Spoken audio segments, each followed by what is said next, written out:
couple years ago, I was with my family, and we were spending some time in this cabin in the woods on the edge of this remote lake. And I mean, we were deep in the middle of nowhere. And one morning, my son Trace and I, we woke up and set out to take a walk around the lake. And it was one of those mornings, like not a cloud in the sky, and the birds are singing, and my son Trace, he's about a little over a year old at the time. And so he's making all these little chirps and squawks that one-year-old boys make. And I had him in one of those hiking backpacks where he rode back here. So as I walk along, I can hear him making all his noises. And so we head out through the woods to walk around the lake. And it's just one of those, do you ever have those moments, like if you could just freeze them? It's just so beautiful. And we get to the other side of the lake, and we're exactly at the halfway point. We're the farthest possible point from the cabin, and we're rounding the bend to head back, and I look up and I notice clouds. And then it starts to rain. It always rains, doesn't it? It's interesting because the scriptures say all sorts of things about rain and storms. When Jesus is teaching about what it means to live like the fullness of life in his kingdom, when Jesus speaks of it, he speaks of two different people. He speaks of a person who builds their house on sand, someone who chooses to reject his teachings, and someone who builds their house on rock, who chooses to build their life on Jesus' teachings. And then the metaphor he uses is that of a storm that comes, and the person who rejects his teachings and his truth, essentially the house built on sand just gets destroyed, but the house that's built on rock stands. So this idea, Jesus says, when the rains come, it's not like they might, they do. It rains in our lives, a lot. At first, there's a drop here and a drop there, and so I put Trace's hood over his head. But what I didn't know was that he pulled it off. And so gradually the drops, they get bigger and bigger, and they fall faster and faster. And in no time, it is pouring. I mean, the kind of rain that just soaks, it plasters your hair against your head, and the kind that just drenches your clothing. And at first, Trace, the thunder and the lightning, he's okay, but as it picks up and it gets louder and louder and the wind becomes more intense and the trees start to shake, Trace becomes more and more agitated. I can feel him like on my back. And at first he starts to whimper, and then he lets out kind of a little shout here and there, but in no time, Trace is shrieking at the top of his lungs. I mean, the wind is blowing, it's thunder and lightning, and we are just getting plastered with this heavy rain, and the trees are no longer providing any shelter. And Trace, just from like deep in his being, starts to yell and cry so loudly and with such passion and terror in his voice.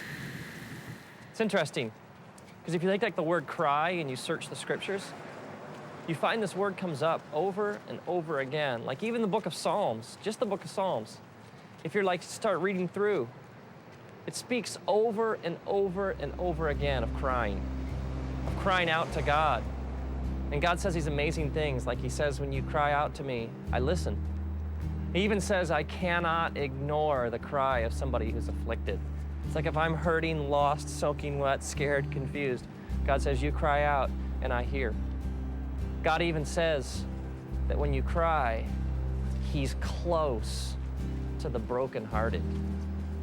He's close to those who cry out and admit they're scared, lost, soaking wet, and confused. See, there is this false, twisted idea out there among religious people that somehow you gotta have it all together to have a relationship with God.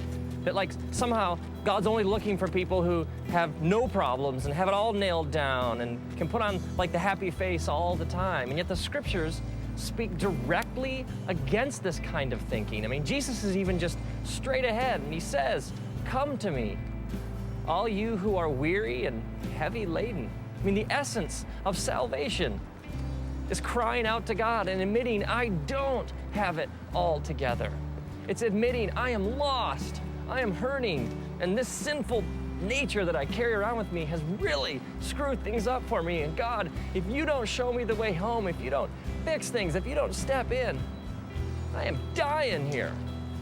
And this kind of thinking is all throughout the scriptures. It's over and over again. God says to us, when you come to me with all your junk. Come to me with your problems. Come to me all screwed up, all messed up. Let me take care of it. Jesus even sets out looking for people. He even says this. He says, I'm not looking for the healthy. I came for the sick. It's interesting if you think about the storm from Trace's perspective. For Trace, the storm is his reality. He sees nothing else. The lightning and the thunder and the trees swaying and the raindrops and the water just dripping off him, it's all he knows. He sees no reality beyond this storm. What Trace doesn't realize is that as his dad, I would do anything to get him home.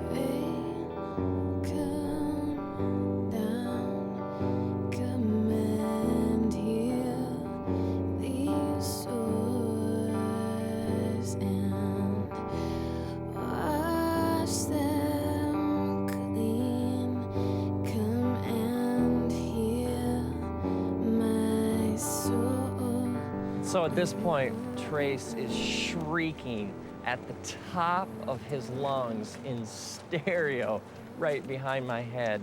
And I stop, and I kneel down, and I take him out of the pack.